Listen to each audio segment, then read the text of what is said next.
All right, fellas. You know what time it is. This ain't ESPN, this is the APFA podcast. E? We talking all pro football every single week. Game day stories and the inside leak. From the booth to the field, from the fans to the plays. We break it all down in our own kind of way. No scripts, no suits, no fake hot takes. Just real ones talking what the game creates. We laugh, debate, tell it straight, and keep that football energy great. Welcome to the APFA. Kick your feet up, it's game day. We got story stats and a couple wild laughs, and that, did you see that kind of flash? Yeah, it's the APFA, where football meets the hangout way. So grab your drink and press play. It's the All Pro Football Association Day. Yeah.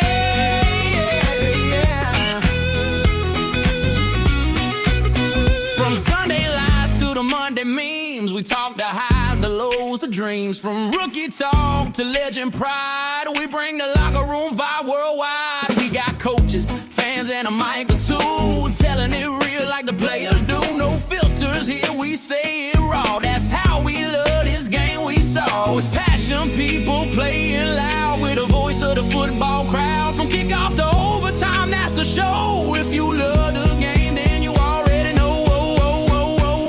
Welcome to the APFA. Kick your feet up, it's game day. Good friends, good ball, that's our lane. It's the All Pro Football Association train. Yeah, we're talking all pro, every play with the APFA. Let's talk football today. Yeah.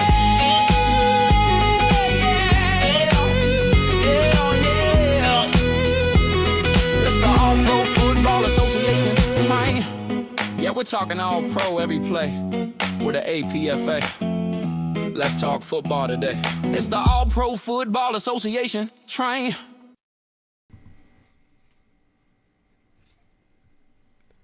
Good evening, APFA. We are with you tonight with another Commish Chat episode. I do want to say that if you thought the regular season prepared you for the playoffs, newsflash, it didn't, because playoff football, it exposes habits, mistakes, and teams that aren't ready. Tonight, we're setting the tone for the postseason. This is the Commissioners Chat Playoff Kickoff, and with me tonight are two good friends of mine in the virtual world. I have Zach, our streaming commissioner, and Luke, who we talked with last week, our roster czar. Good evening, gentlemen. Ew. Evening. Guys, let us know if you can hear us okay in the chat. Let us know if our volume is good, if I need to turn anybody up or down, or if anyone's echoing. That would be great. But this episode is about one thing and one thing only. We're going to call it January football, but we know it as playoff football for the APFA. How are you guys feeling about the playoffs?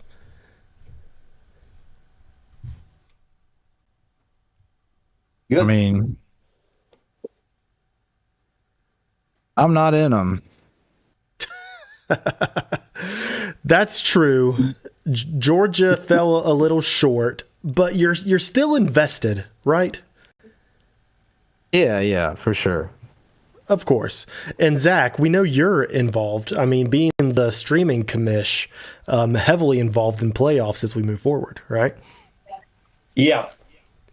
So it's an enjoyment that I like to do in my free time. Right. And safe to say that you guys are both excited for what's to come in the playoffs. Right? Oh, yeah, for sure. Okay. I'm going to start calling you guys out individually to answer, because I know you guys are waiting for each other to talk. Don't be afraid about talking over each other. If you got something to say, just jump in and say it. Okay. So don't worry about interrupting someone else. We'll fix that if we need to. This is our first time doing a show like this with three people. Usually it's just me and someone else. So it's easier to kind of negotiate conversation. So I understand it's a little bit weird here, but guys, don't feel weird about it. Just jump in and talk. And I'm just going to go ahead and lead us into our first segment here. We are diving straight into playoffs. And what we want to talk about first is what the playoffs demand. What I mean by that is the biggest thing that I think people need to understand is that the playoffs are not just an extension of the regular season. What I mean by that is the records don't matter anymore. What your record is, whether you're 5-5 or you're 8-2, that does not matter. Because we're starting fresh and this is a do or die moment. Your habits will get exposed. And the margin for error disappears completely, in my opinion. In the playoffs, it's all about preparation. That's what matters most. Adjustments, they matter probably more than anything. And composure matters a lot more than talent. So I know that Zach has sim experience in other leagues. I'm not sure if Zach or if Luke does or not, but can you guys tell me if I'm correct in saying that the playoffs, that this is what it's all about? You are correct. Yeah, I mean the regular season doesn't matter at this point. I mean, it's one and done here in the playoffs. You have to put your best foot forward. And scouting matchups would be super important because there's been a lot of poor matchups for certain teams throughout the year that they're going to have to overcome if they're going to make it all the way to the final. True. Now, Zach, starting with you, I would like for you to tell me about your experiences in other locker rooms and other servers during playoff times and kind of what you've experienced with that. Oh, I mean, I've experienced a more motivated group of players, and coaching staff, front office. The entire team is more motivated since, they have that one game to prove it. And if they don't, well, tough shit, Right, kind of that do or die mentality. Now, Luke, have you experienced anything like this before? No, like I said, this is my first time in some sort of cooperative sim league. I've only done sim leagues with strictly managers. Yeah. So does this feel weird to you? Does it make you excited? I know that your team right now has not made the final cut as far as playoffs go, but do you get some excitement out of this? Does it encourage you as far as future seasons go? Well, it's definitely put a fire in our locker room seeing these other teams get to go out there for, is it 4 more weeks or 3 more weeks? Yeah, while 3 more we're on weeks. the sidelines. So our chat's been lively. People talk about our plans for season 2 and progressions and stuff like that, which we'll get to. Yep, for sure. So I think that this is when we want to see people at their peak performance, the coaches, the players, but also peak engagement. What I mean by that is engagement in your locker room.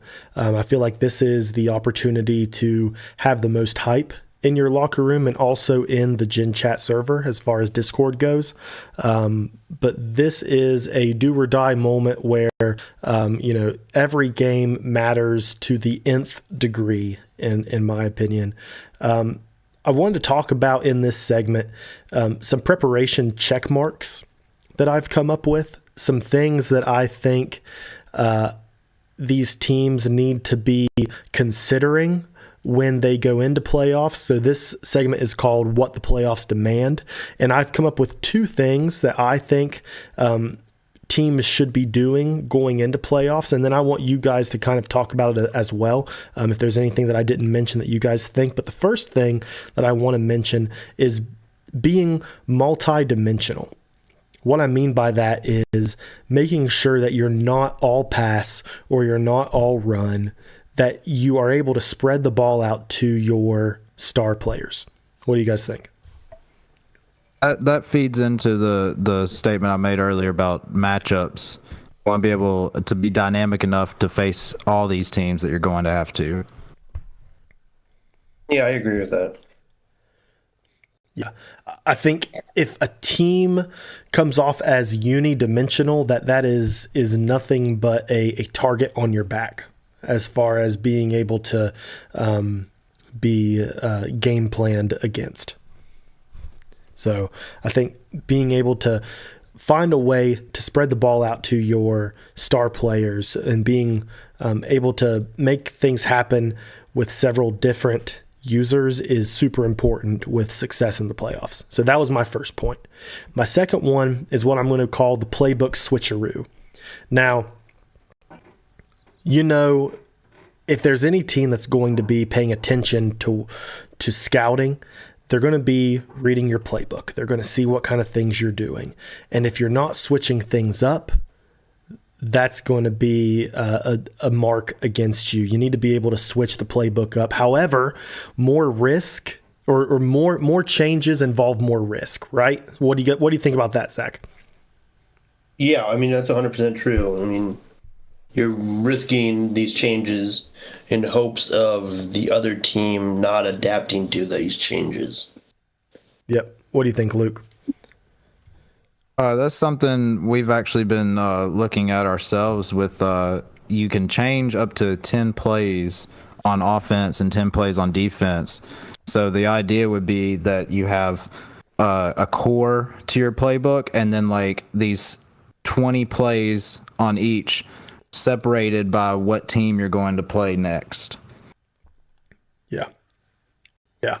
So because you want to be able to keep things, keep your opponent guessing, right?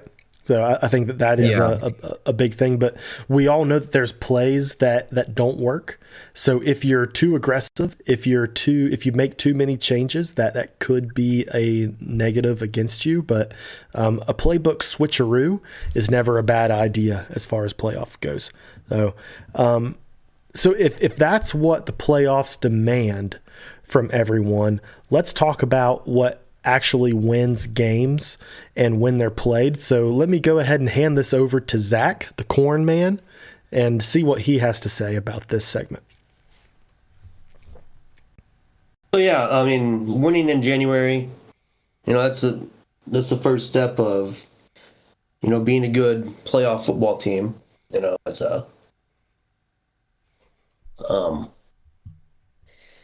yeah, I mean, I don't know what I'm trying to say here. Well, what I want to ask you is more like, what stops working in the playoffs, or what kind of mistake do you see as the streaming commish? What kind of mistakes do you see as far as teams go in the playoffs? Now, I know that this is our first inaugural season of the APFA, but this isn't the first time that you've seen APF games being played out. So what I would like to hear from you, and what I think people viewing this would like to hear from you, are what are some things that that you've noticed over the years that is necessary for success in the game? What are things we need to see in game for a win? I'm going to go back to the changing up your playbooks. You have that risk and reward though on that, but not coming into the playoffs with the same book as what you've been running for weeks on end is what can stop working. Mm-hmm. Let me ask you guys this question, and then I'll let Luke talk on this first, and then I'll let Zach talk about it second. One benchmark that I have whenever I put together a playbook is I want my running back to hit 100 yards. Because in my opinion, if my running back can hit 100 yards rushing, that really increases my chances of winning the game. Luke, thoughts on that? I like that philosophy, but we've also seen teams accelerate the passing game so much that it almost doesn't matter. One of the things that I really want to look for is certain teams to cut down on their turnovers and other teams to generate more turnovers. Yeah, I think that's where a lot of these games will be won. Yeah, big play turnovers are going to be huge. in the playoffs. I think you're right. Zach, what do you think about the rushing yards and also turnovers? I mean, yeah, the rushing yards is important if that's what your team is built on. You know, I mean, there's most teams in this league or in other leagues that haven't utilized the running back the way they should. You know what I mean? Like there's a couple teams that like to throw the ball like it's going out of style, and I mean that can lead to the turnovers also when you just run the ball. I would say y'all's running back Carlton Rhodes is a monster. So I understand from Munich's perspective, the running game is going to be pertinent. Yep. Right.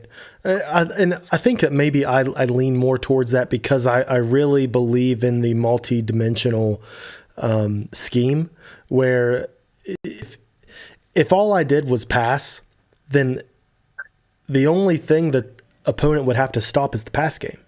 Right? Yep. Right. Yeah. So I think it's super important that you're able to throw the ball, obviously, but to be able to get 100 yards rushing, I think is key.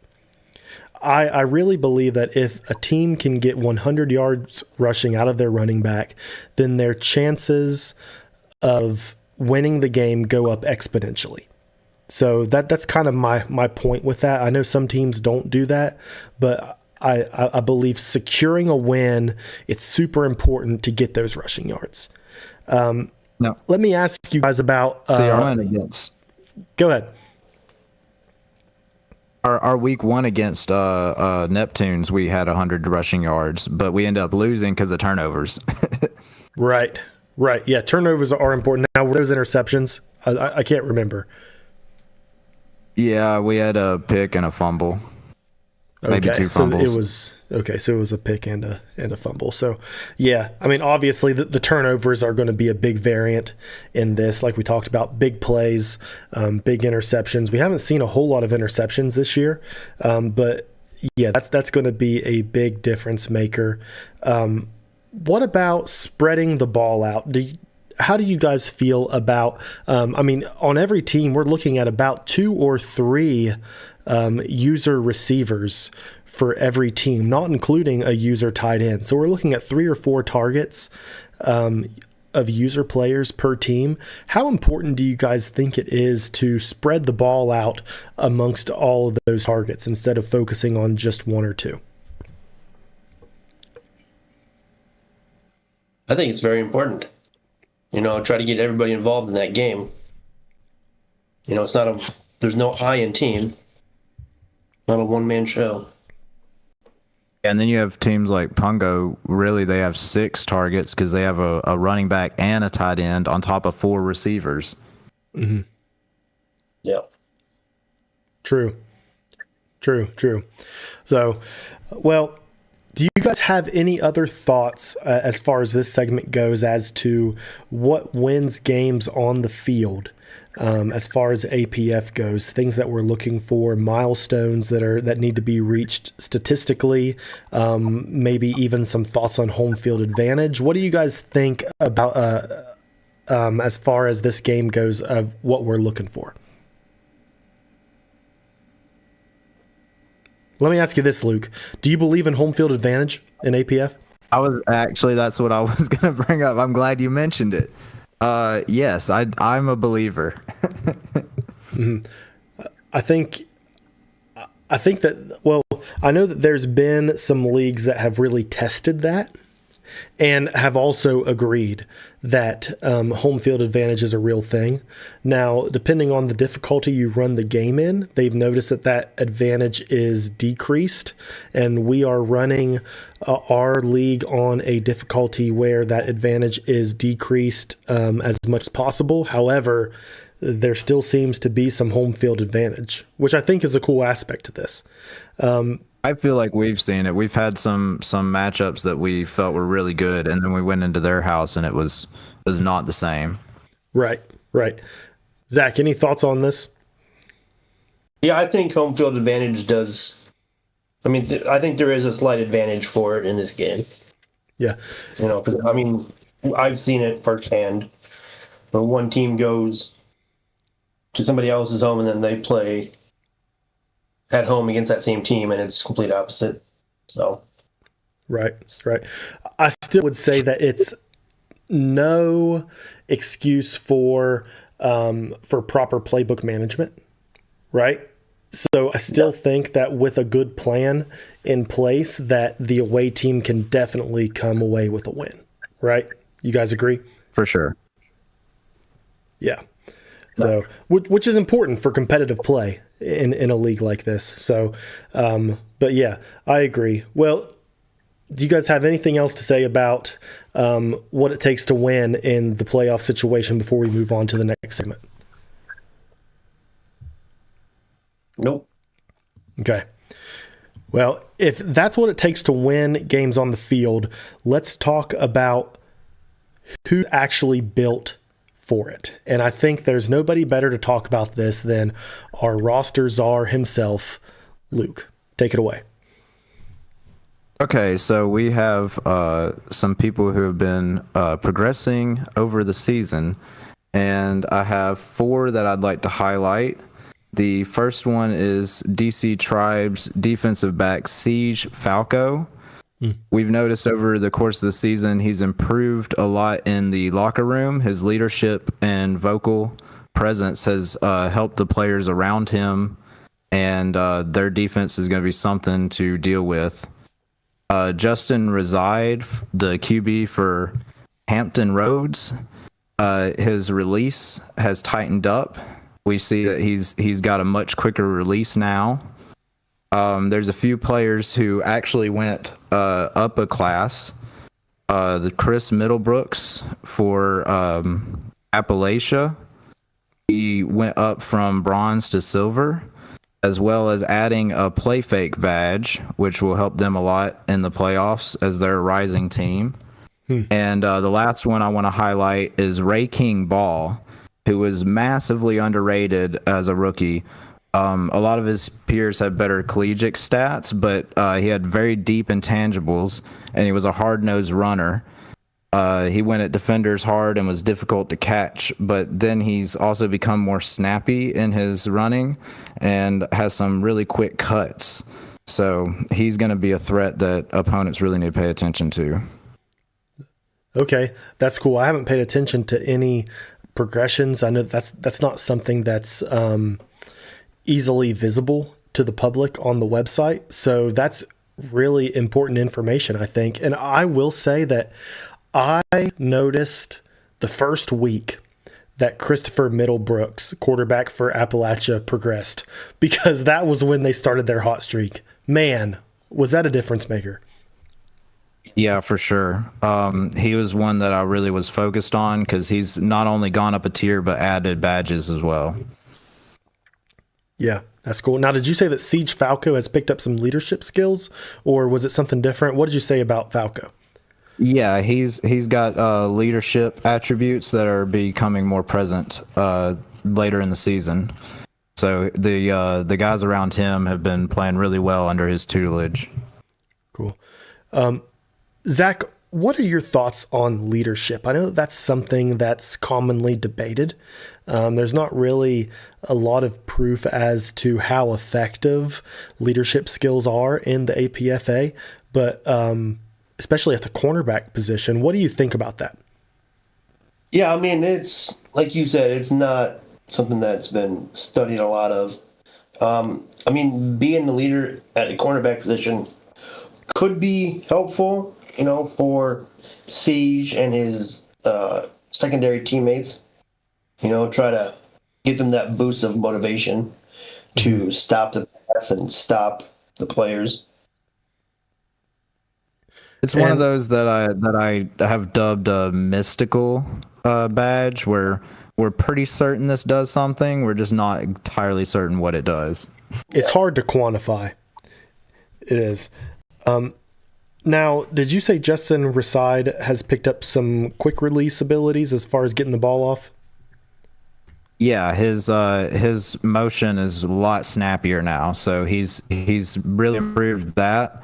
But I did want to talk about some teams, and his team is on the list. I actually have them as trending downwards with progression, and that's because despite his improved throwing motion, there's not been a lot of useful progression from his teammates around him, and they've had a couple players get cut late in the season.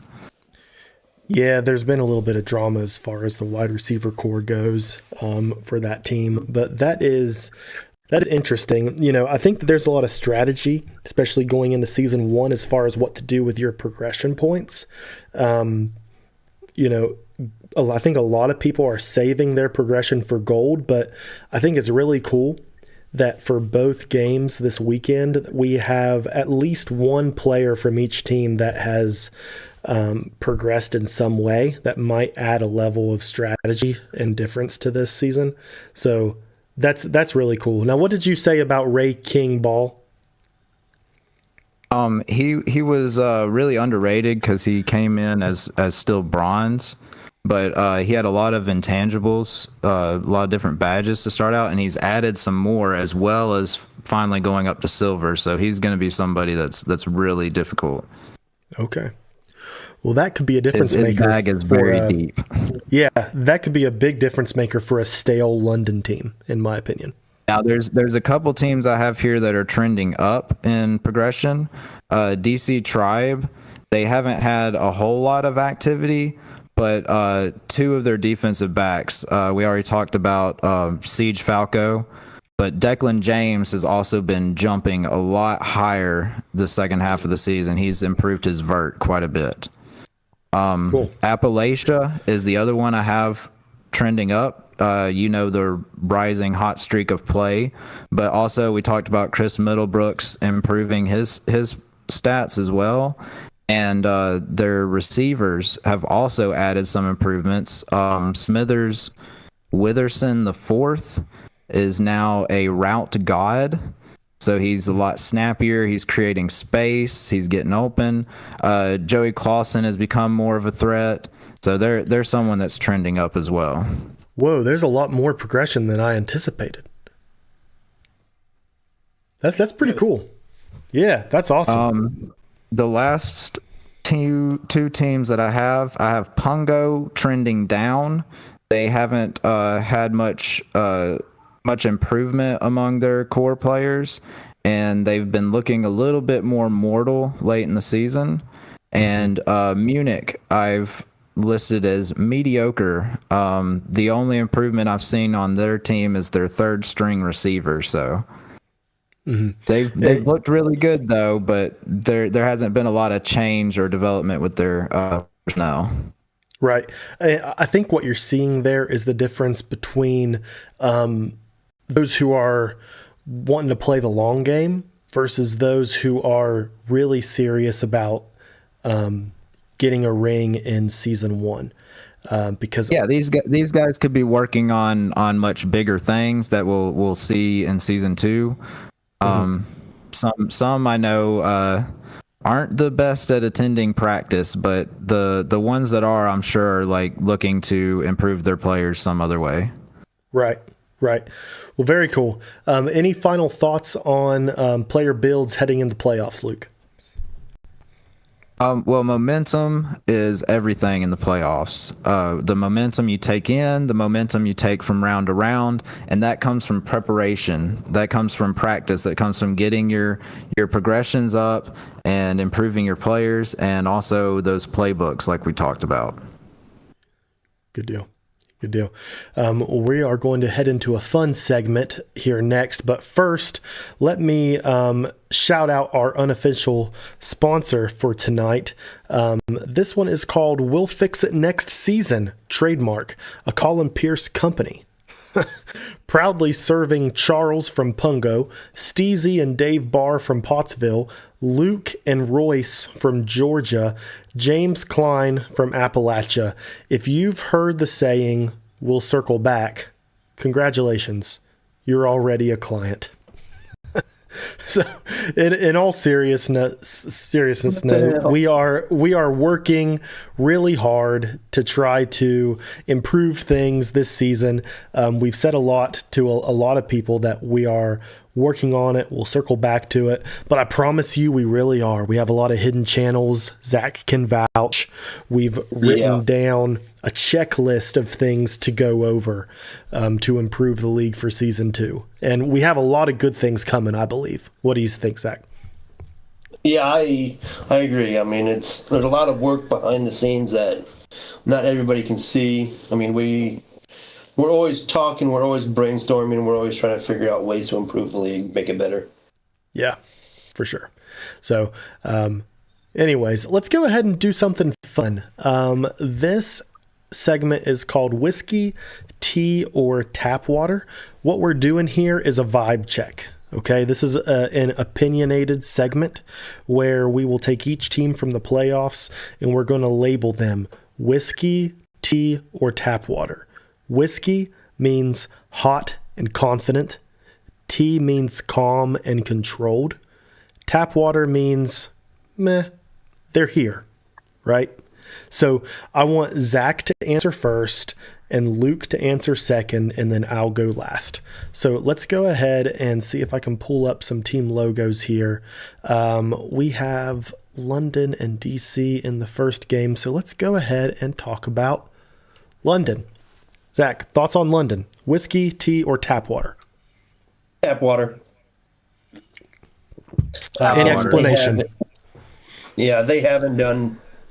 I mean, their owner has been dealing with real life situation right now, so they just slipped into the playoffs.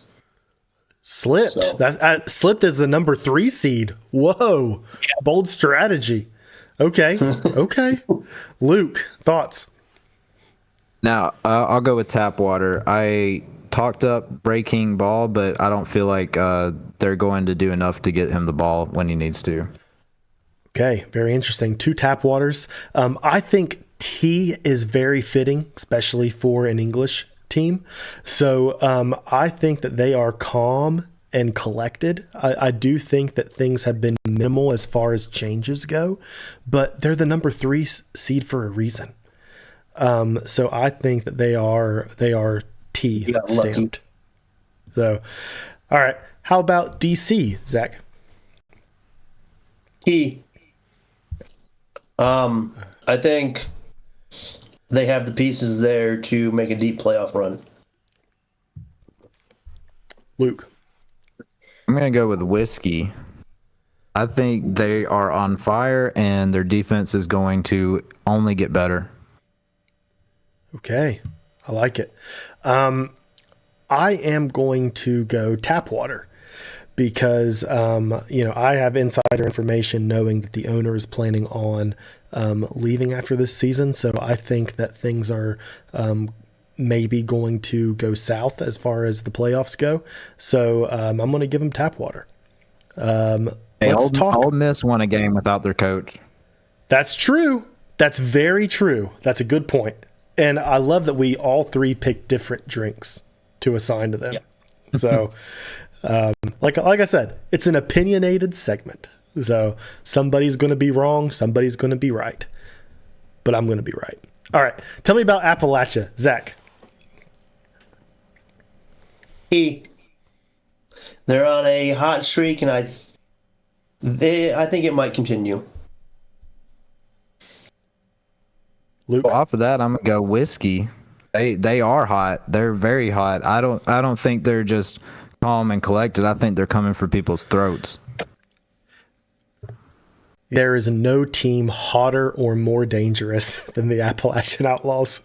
They are. If any team is whiskey, it's Appalachia. I totally agree. Let's talk about their opponent, Hampton Roads Neptunes. Zach. Tap water. Ooh. They have had quite a bit of turmoil in their locker room lately, so yeah, I'm gonna have to go with tap water as well. I feel like their playbook's gotten a little stale towards the end of the season, and it's not equipped for the playoffs. Hopefully, they can do something with that season 2. Hampton Roads, I think, is the Dallas Cowboys of the APFA. They are They're America's team. they're America's APFA team. They I can love the beat Neptunes. I mean, I love to hate them. They're our rivals, as I've decided. But they could beat any team and also lose to any team in the same week. You guys agree? Yeah. Yes. yeah, Yeah. I guess so. But I do think with recent history, I would also assign the tap water mark to them. So we all love Hampton Roads, but something's missing that they had the first 3 weeks that they've lost, and they need to get it back. So those were the 4 teams that are playing. Let's talk about the 2 teams that are on a bye week real quick. We have Pungo, as soon as I can find them. I think I might have the logo gone, but Zach, tell me what you think about Pungo. There they are. Whiskey. You think they're hot? Yeah. I think the ownership and head coach will get the playbook right, and they will be a menace to face in the playoffs. What do you think, Luke? I'm gonna go with T. I think they're really calm, and they've had a really great regular season, but that could actually be their downfall. I think Pungo does have the best chance. I think their odds are still the highest. I just don't know if they're whiskey. I don't know if they have that fire in them this season. I'm also going to give them T. I think they're just a little too calm and collected, which isn't a bad thing. They started a little way too high. They started way up there. So it's not a bad thing to be like T, to be calm and cool, but I just don't think they're quite hot right now. So I also give them T. Last team to talk about here, Munich Metalheads. Zach? Do we have a dumpster fire option for this one? What do you mean? What do you mean? No, whiskey. I mean, Munich has finally turned everything around, and I'm not going to be biased here, but I have faith in the head coach of the team. Luke? I'm going to go with gasoline. Forget whiskey. These guys are going to light everything on fire. They have one of the best secondaries in the league. They have a great receiving core, a great guy under center, and Carlton Rhodes is a monster. Their playbook's dynamic. Everything from top to bottom, this team has been clicking at the end of the season. And like I said, momentum is everything in the playoffs. Well, they are arguably the most well-rounded team in the league. I said they were mediocre on progression, but as far as their play, it's been astounding. Yeah, and for those who don't know, Top Kiefer was the original owner of the league, but has come across some issues that had made him not able to contribute to the team. So I stepped in as the playbook manager, and so I'm speaking from a biased standpoint. There's no way that I can talk about it otherwise, but I will say that I would rate myself as T, calm and collected.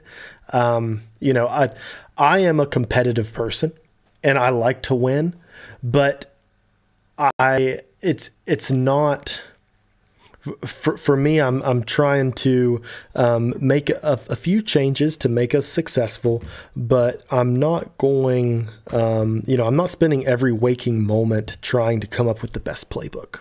Okay. So, which is what I think of when I think of whiskey. The fact that their coach is sipping tea is why I'm saying that they're going to be cooking with gasoline. Well, I think they're going to be a tea team. So that's my thought. But very good. Okay, well, let's talk about the games coming up. I don't know if you guys can see this. Now, AI had a little bit of some trouble putting together some lines for this week, but we have our unofficial betting lines for the first round of the playoffs. As you might be able to see here, the London Knights are favored against the DC Tribe by 2.5 points. The over-under on that game, 46.5. You'll see some prop bets. One thing that I want to clear up on the prop bets is the Jazz Aldmere total touchdowns should be 2.0, not 202. That is wrong. So, Jazz Aldmere total touchdowns 2.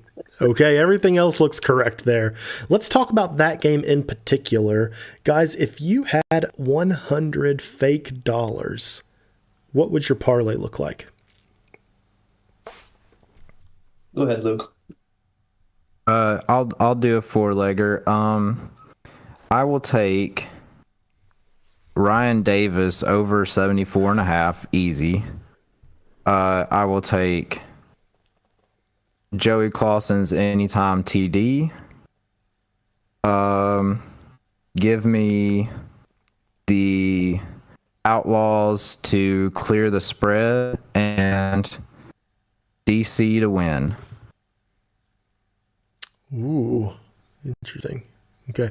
Now, when you said all Outlaws to clear the spread, you're talking about the next game, correct? Yes. I was picking from both sides. I was building a 4-legger from both sides. Okay. I can respect that. Zach, what are you looking at? What stands out to you as an easy bet? I'm going to do the Bryant Dynasty passing yards. Over? Yep, let's do the over. Ooh. The Ryan Davis over 74.5.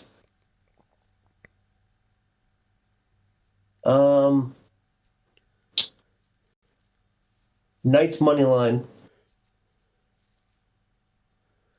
That's Okay, it. so you think Knights are going to come away with the win?